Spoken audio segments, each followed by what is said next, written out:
ChatGPT is my all-time most used AI product, hands down. I've been using it multiple times a day ever since it was released in October of 2022. But for some reason, I haven't actually made a video covering all of its functionalities yet. So yeah, here it is. Do stay tuned because I am 99% sure that there is going to be a feature that I'm going to talk about today that you did not know about. As per usual, it is not enough for you just to listen to me talk about stuff. So throughout this video, there's going to be little assessments, and if you can answer these questions, then congratulations, you would have been educated on ChatGPT. Now without further ado, let's go. A portion of this video is sponsored by HubSpot Media.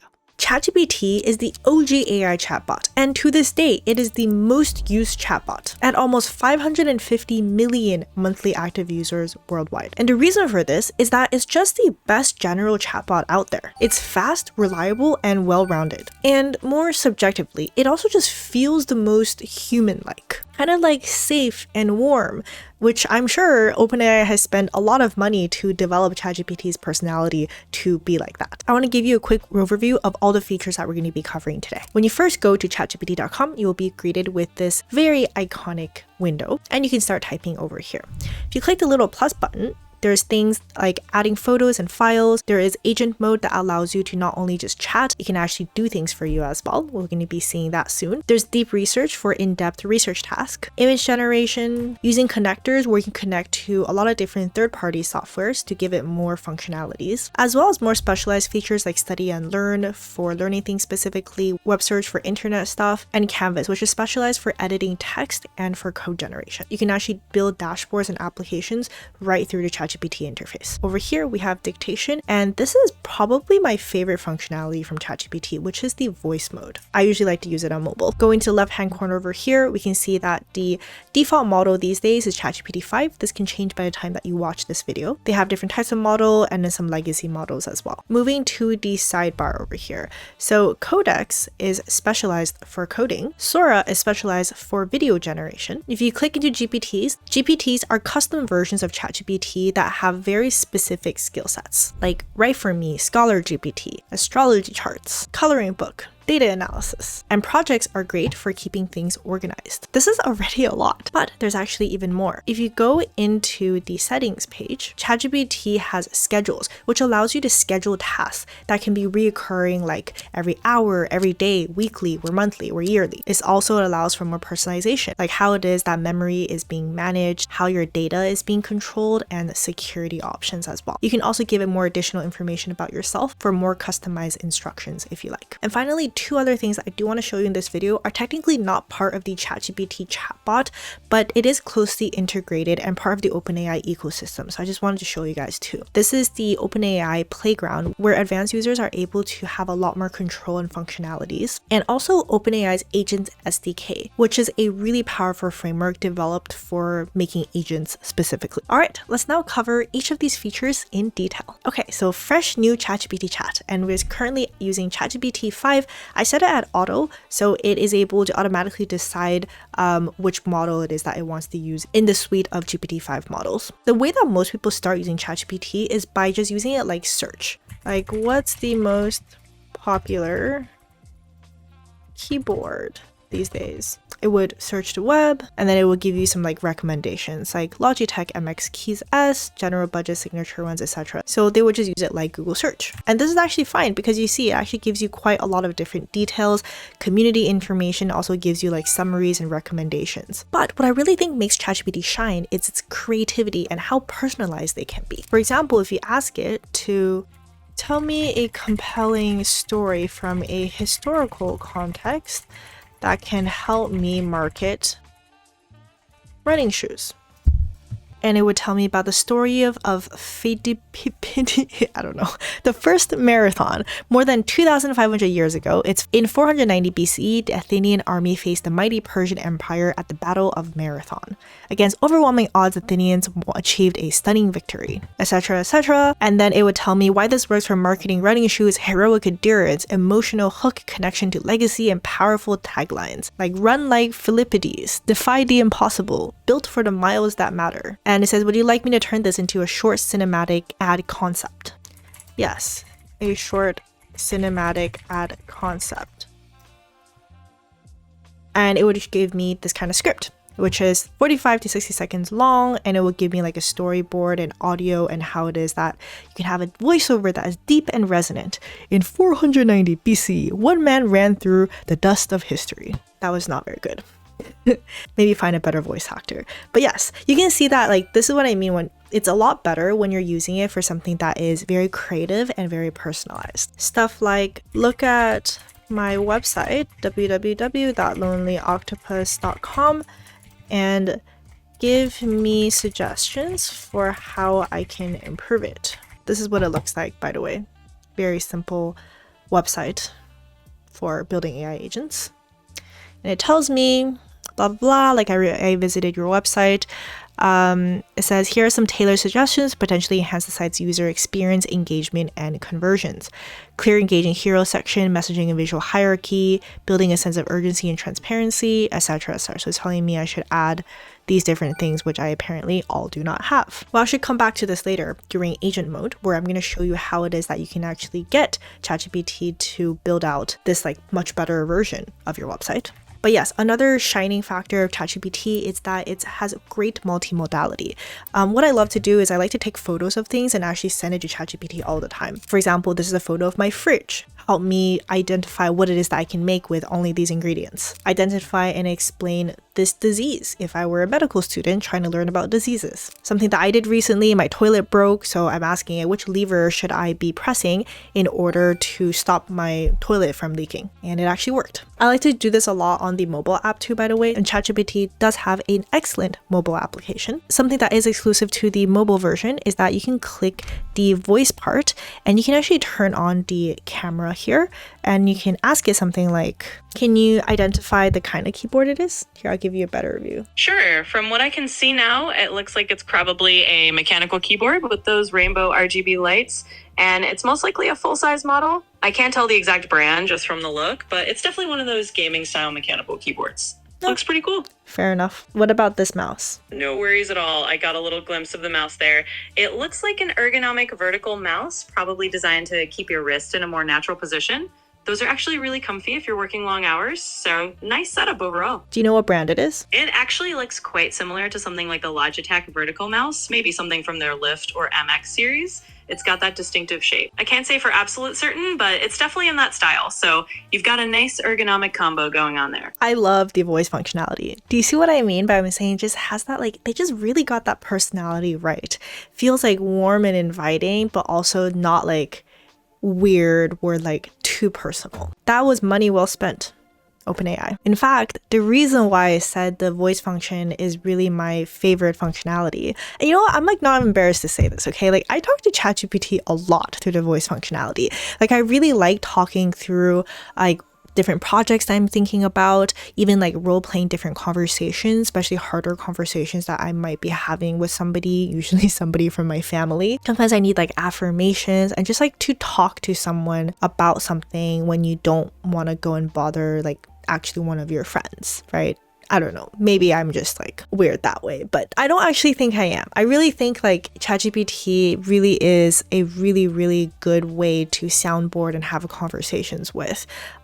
But I do want to say though, like maybe it's a little bit too good. I was for some reason looking at YouTube one day and I did see that there was like a series that popped up of like documenting this girl who was on TikTok apparently, who was documenting how she like fell in love with her psychiatrist and then was using like ChatGPT as a way to like affirm her thoughts and have like full-on conversations about it. It's like a whole thing. So while I was mid crash out, I had just started using this tool, ChatGPT.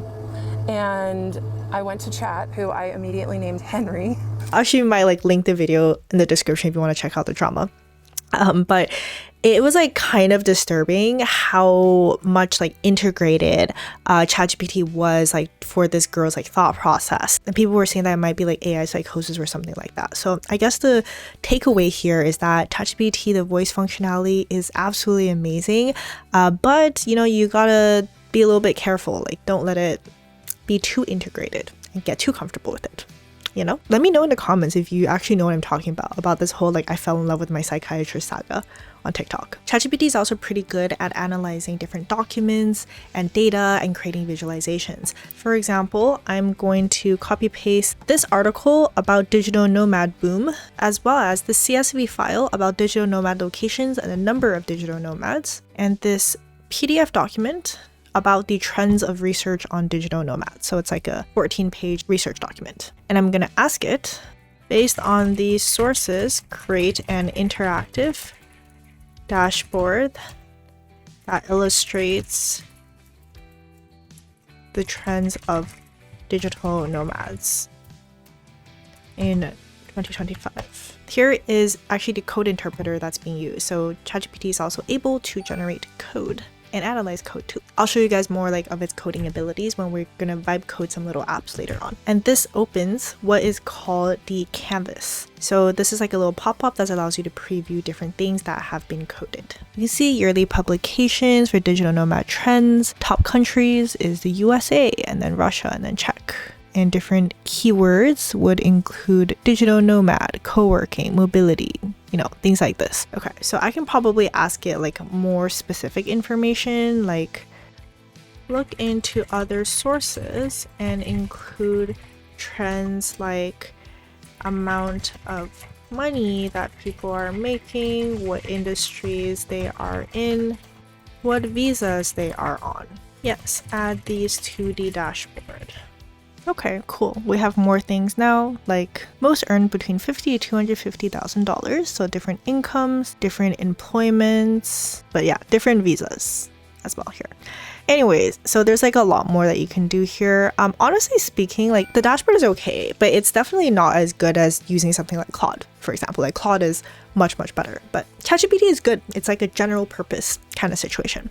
You know what? Since we're on the topic of creating visualizations, dashboards, and coding things, might as well show you how to do some other little codey things with ChatGPT as well. So new chat here. By the way, this is a little keyboard shortcut. You can just do slash and then be able to like reference different things. Like for example, we can reference canvas here. So write or code, and we can say like code a simple Pomodoro app. Click preview. And here we go. Okay, so focus time, we can start. And it works fine. We have a break. Reset, skip. Yeah, build with React. And it has a little octopus on it because it knows I like octopi. Oh, I feel so touched. Anyways, yeah, so you can like code little things here. We'll talk more about like coding stuff later when I talk about Codex, which is like specialized for coding things, actually, like a coding model. But yeah, you can do this like directly through the UI. Everything that I've shown you so far, you can use for free on ChatGPT, although there are some like certain rate limits that are there. So I'm gonna actually show you a few more things that you can use ChatGPT for free before I go into the pricing and then some of the more like fancy paid features. Some of my favorite ChatGPT use cases is for helping me throughout the content creation process. If you're a creator or an entrepreneur that wants to grow online, one of the hardest things is producing good and consistent and authentic content. Believe me, I know, it is literally my entire job. There's content strategy, research, planning, writing, editing, publishing, etc., among many other things. The good news is that AI can really help with this process, but the bad news is that most people seem to not know how to use it correctly and then end up with AI slop. So if you're looking into leveling up your content creation using AI, I highly recommend that you check out HubSpot Media Creator's free content creator tools kit. It includes templates and resources to help you do things like plan your content calendar, create posts faster, and track performance so you know what's actually working. My favorite part about this toolkit is that there's already ready-to-use frameworks that you can directly just take and then start using yourself without having to create things from scratch. My favorite part is actually the TikTok breakdown. TikTok Ads Manager is not just for launching ads, it also provides tools to help creators such as trend discovery for surfacing rising sounds, hashtags, products, and creators. And there's also TikTok Symphony, a suite of Gen AI tools that help you actually make TikTok content. This is super useful for someone like me that focuses primarily on long-form content, but I've also made it a serious goal this year to pursue short form. So check it out at this link over here, also linked in the description. Thank you so much HubSpot Media Creators for creating this resource and for sponsoring this portion of the video. Now back to the video. Another thing that you can use for free is the project. So you can click on a new project here and we can call it maybe like investing as the project name, right? Create the project and you can add like certain files to it. And you can do things like add instructions, keep answers grounded in actual data and truth, always give the pros and cons of investing advice. Here's a report on investing in gold, looking at market analysis, performance, and strategic outlook. It gives like information about current market performance, price trends across different market conditions, blah, blah, blah, like a lot of different things going on over here. So I am going to add this file as a source. We can add like other stuff later, but we can start asking it questions like, I want to learn more about gold investment. What kind of market situation is it most suitable to invest in gold? Okay, and that tells me stuff like market situation favoring gold, high inflation, negative real interest rates, recessionary periods, economic uncertainty and geopolitical stress, central bank accumulation, etc., right? And the next question I would have is, what is like the current environment right now? But what I'm gonna do here is like specifically do like search here. So it looks at web search specifically and ask it what kind of environment is the current environment. What factors make it suitable for investing in gold and which ones are risk factors if I were to invest right now?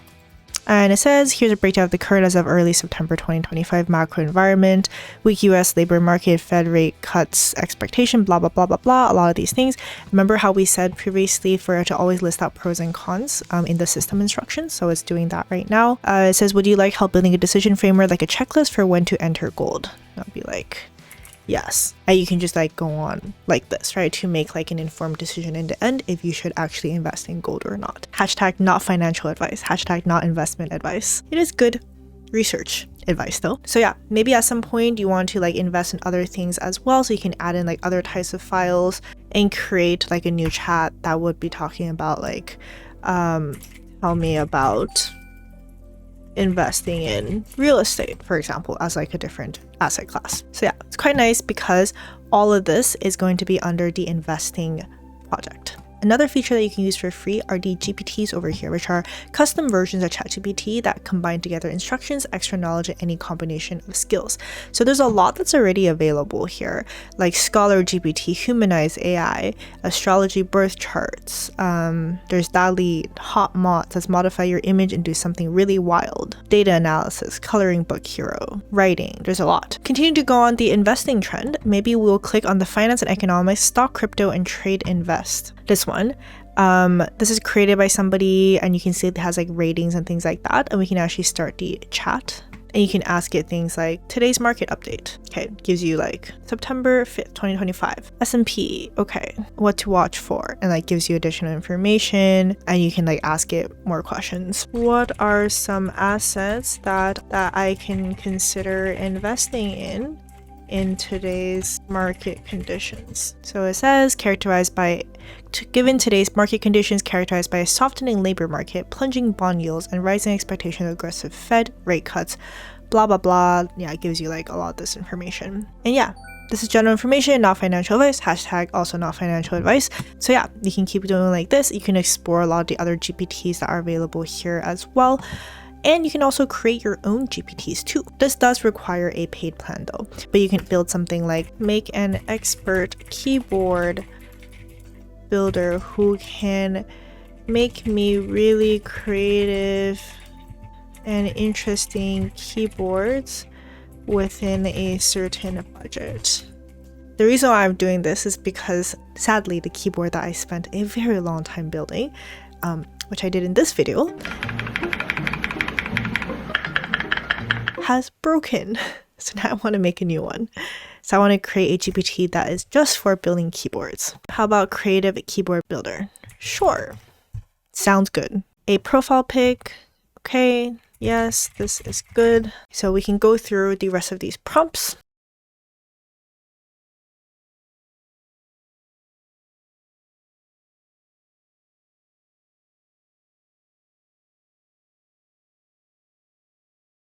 Okay, cool. It says that my creative keyboard builder is all set. I want to build a keyboard that feels really creamy and smooth. Beginner build, small and lightweight, and is octopus themed. Because why not? Okay, and then it would like tell me about this. So I'm gonna say like generate a mock-up. Oh, and here's the image. This is actually pretty cute. I'm actually down to make this keyboard now. You know what? Maybe I will. I'll show you guys if I do. But anyways, we have this new GPT that just can make keyboards now. So, you know, you can keep building, asking it for like different keyboard suggestions. And maybe even publish it onto the other GPTs so other people can use it too. Let us now talk about pricing, because everything else I'm going to show you, it does involve you having to pay for one of the tiers. We've already explored all the different things in the free tier. It's honestly pretty good. It really is. Like, you get access to the newest models, GPT-5 model, and you know everything else that's there already. But if you do want to jump to the plus tier, which is what I have right now, you get everything in the free tier, and then you also get like extended access to GPT-5, extended limits. You get standard advanced voice mode with video and screen sharing. So I lied. The screen sharing that I did show you previously, you don't get that with the free tier, but you do get that with the plus tier. But with the free tier, you do get voice access still. Oh yeah, and then you also, the ChatGPT agent and the deep research stuff, you do need a plus tier to have that. And then, yeah, to create and use the task of custom GPTs, if you want to create them, you do need to have the plus tier. You also have limited access to Sora video generation and opportunities to test new features as well. However, if you want to be a baller and get the pro tier at $200 per month, you can get everything else, and you also get unlimited access to GPT-5, access to GPT-5 Pro. This is something that I don't currently have, but apparently it's best for answering the hardest questions. Unlimited access to advanced voice with higher limits for video and screen sharing, other like pro stuff, extended access, and all these different things. Also access to preview of Codex agent. Then there's also the business and enterprise tier.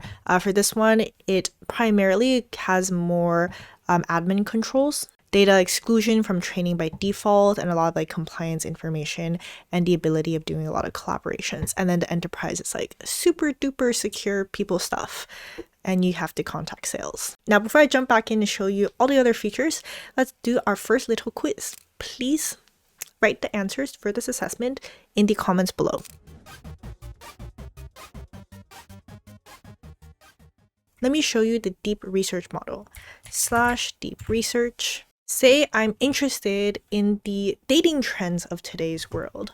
So generate a report for me on the dating trends from the past few years. What is the best ways to find a partner in 2025? Enter. Okay, so to tailor the report to your needs, could you clarify a few things? Global trends or specific country or region? Focused on North America. Should the report cover all age groups? Gen Z, millennials? I guess we'll go for 25 to 35. Are you looking for qualitative insights like shifts in behavior preferences or quantitative data, user growth, app usage? Qualitative insights. Supported by quantitative data. Do you want the report to include expert opinions or just consumer trends? Both. Okay, so it is going to start doing its research. And while it's doing that, I also want to show you agent mode. Remember we were talking about earlier about gathering suggestions for the Lonely Octopus website, and it gave out some suggestions for us. Let's actually go back to that. Website improvement suggestions. We'll add this to a project. Website improvements. So we can keep everything more organized. Then we're going to toggle on agent mode. Can you create a mock-up of this website based on the suggestions? You can see that it's working through the process of generating it. For my personalized website mockup, we can see that this is what it came up with. So it gave me an HTML file that I can check out. Okay, master AI in 8 weeks, join a waitlist, why choose this, your 8-week journey. Okay, so I probably want to tweak this a little bit more, make it better. Yeah, ChatGPT is not the most beautiful thing, but assuming, we managed to get something that we like over here, we can ask it, can you create this as a proper deployed website now? It says that I'll need to know which hosting platform you like to use, common option at GitHub Pages, Netlify for yourself. If you have a preference or already have an account set up on this services, please let me know so I can proceed. So I'm gonna continue and I'm gonna say I would like you to host this on GitHub Pages. Go through this process of the GitHub integration that we have here, and voila, here is the website hosted on GitHub Pages. I'll put the B-roll here. All right, let's go back to this deep research. Finally finished after 7 minutes and going through 18 sources and 98 searches. Dating trends in North America, 2020 to 2025 for young adults aged 25 to 35. So blah, blah, blah, the rise of online dating apps as mainstream option. So trend in US couple met online has increased over time. Why are dating apps so popular? User attitudes towards online dating are mixed, however, and it shows that only 53% describe their experience as positive overall. Blah, blah, blah, the enduring appeal of offline dating organic encounters says even in digital age, not all romance starts with a swipe. Many people continue to meet partners through traditional offline methods. And it shows that event dates back this up as singles events at Eventbrite jumped 42% from 2022 to 2023. So we see that there is an increase in people who are doing dating stuff offline as well. Lifestyle shifts in this age group also influence offline dating. So we get more people joining co-working spaces, attending conferences or meetups, or taking up new classes. A notable cultural trend has been the rise of sober dating. Many young adults are cutting back on alcohol, and this spills into their dating preferences. That's good. That's good. More healthy. But yes, blah, blah, blah. Like there's a lot of information here as well. So yeah, this is an example of deep research where it would give you a lot more detailed reports and information about a specific topic. It can be very, very useful. Let's now talk about some of the little features that are hidden in the little settings tab. One of my favorite ones is called schedules. So this allows you to schedule things based upon a specific amount of time. The way that you can use this is so you can actually just ask ChatGPT directly here. Say like, remind me in 1 minute that I need to call my mom. And it would create a task and it says call mom at 12:46 a.m. And it is true. I'm filming this video at 12:45 a.m. I'll remind you in 1 minute to call your mom. And there you have it. I have a reminder to call your mom now. And I also do get a notif on mobile as well. So you can see that you can do a lot of like quick little reminders for things like that. Like say you can schedule it at like 7 a.m. for it to send you gather research about, I don't know, like certain trends. As you saw earlier, we could just vibe code a little Pomodoro app. But if you want like a quick little timer, you can also just do it directly on ChatGPT too. So really, really handy little thing. I really like this feature a lot. Hidden under settings are also things that related to privacy and personalization and security. On the personalization, for example, you can give it personalized instructions. Here, like what should ChatGPT call you? What do you do? What traits do you have? I personally actually just leave this blank because I don't think it really like makes that big of a difference. Because I think if you're relatively good at prompting and you're using it for very diverse different things, it might just be more helpful for you just to leave it as is. But you can definitely play around with it with different personality types, different traits, different information about yourself. Under memories, you have the ability to allow it to reference saved memories, like save information about you, and also reference chat history.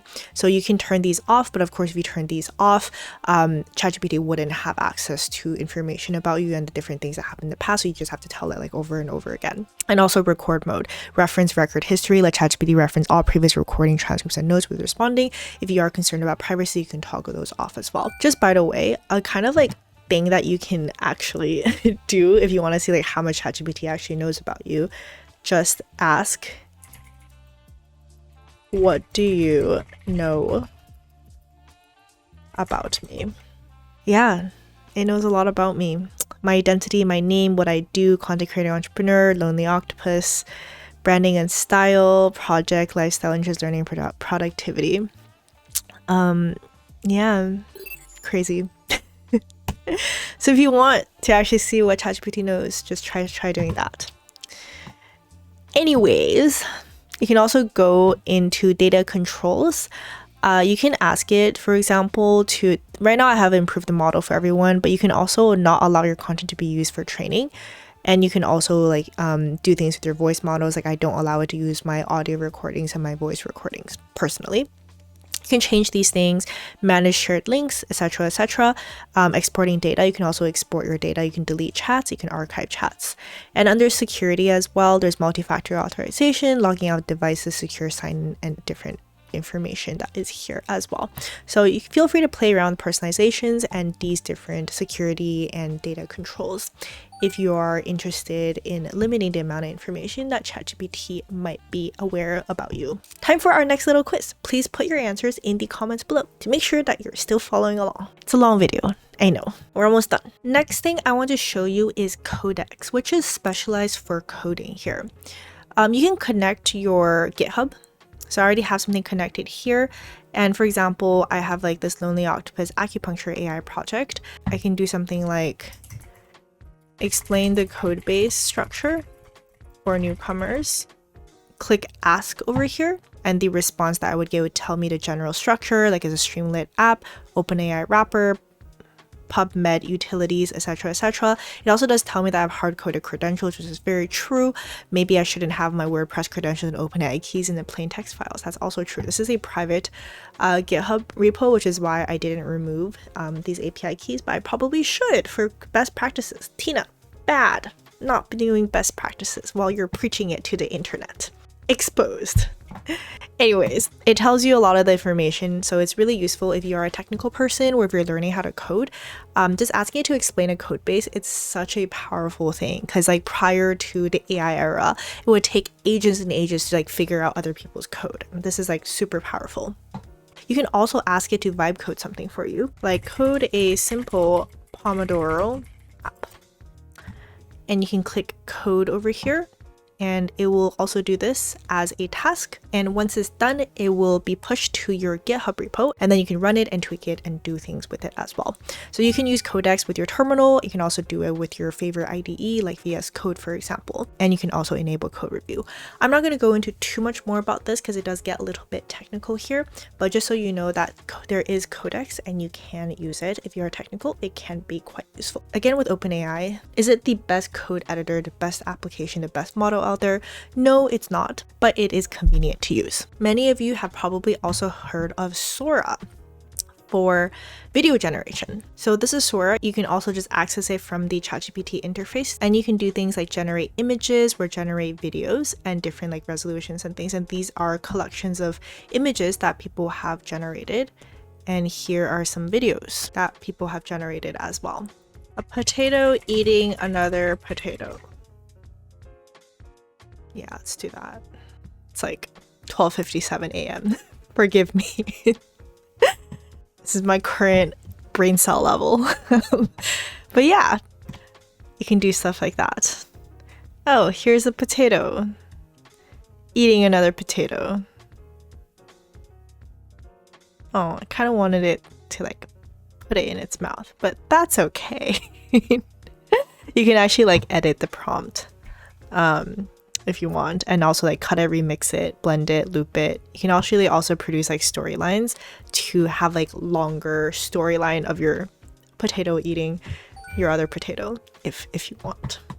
But there are a lot of things that you can do, and the models are definitely getting better. I do think video is going to be something that is going to get massively better in the coming few months. All right, I'm going to show you the playground now for OpenAI. This is not strictly something that is ChatGPT. It's part of the full OpenAI ecosystem, but I do think it is like very intertwined with ChatGPT, and it's also really, really helpful if you want to get more advanced. So I'm going to quickly show you this as well. So this is the OpenAI's playground, and over here, there's like a lot more stuff that's going on, but actually you're able to access a lot of the functionalities that you can access through the ChatGPT UI through here as well. Clicking the models, variables, you can use like audio, images, and assistants. But in addition to that, you have more like granular control when you're creating these prompts, that you can actually change the different models that you have. You can have developer messages. Something that you can do here is that you can actually have different API keys and test out different APIs. So if you actually wanted to like build applications and things like that, it's very useful to test it out on the playground first. It also has things like storage, so like vector stores that you can use. These are more advanced concepts. I'm not going to go into too much detail about them. So you can create batches to do things in a batch as opposed to one at a time. So yeah, if you do want to explore a little bit more advanced things that you can do with OpenAI than just ChatGPT, the UI itself, definitely check out the playground. Maybe I should make an entire video about this. Let me know in the comments if you want me to make a more advanced like OpenAI ecosystem like 2.0 or just more advanced ChatGPT stuff. And final thing I want to show you is the Agents SDK. So for the Agents SDK, you do need to know how to code in order to use it. It is a really great framework if you're building up agents that you want to be production ready and you want to be actually deployed and used in real life. Also not going to go into too much detail about this. I'll link a few videos that I've done previously where I actually talk about the Agents SDK. We also do run an entire bootcamp where we teach you in 28 days how to build different agents using Agents SDK on the coding part, and we also do like no code agents as well. So if you want to check it out, you can actually like check out the landing page and join the waitlist for the next cohort if you want. But if you are going to be building agents, you're going to also need to be a lot more familiar with this platform view from OpenAI, because it contains things like for vector stores, for example, and also like evaluations for how it is that you can evaluate the results of your agents. So I'll link like some of the videos that I do have about these agent topics in the description if you want to check them out. All right, I'm gonna wrap up this video. I'm sure this video is a very long video. So thank you so much for watching to the end of this video. To learn every feature of ChatGPT, I hope this has been very helpful for you. And now here is the last little assessment to make sure that you have retained all of the information that we have just went through. Put the answers in the comments below. Thank you so much, and I will see you guys in the next video or live stream.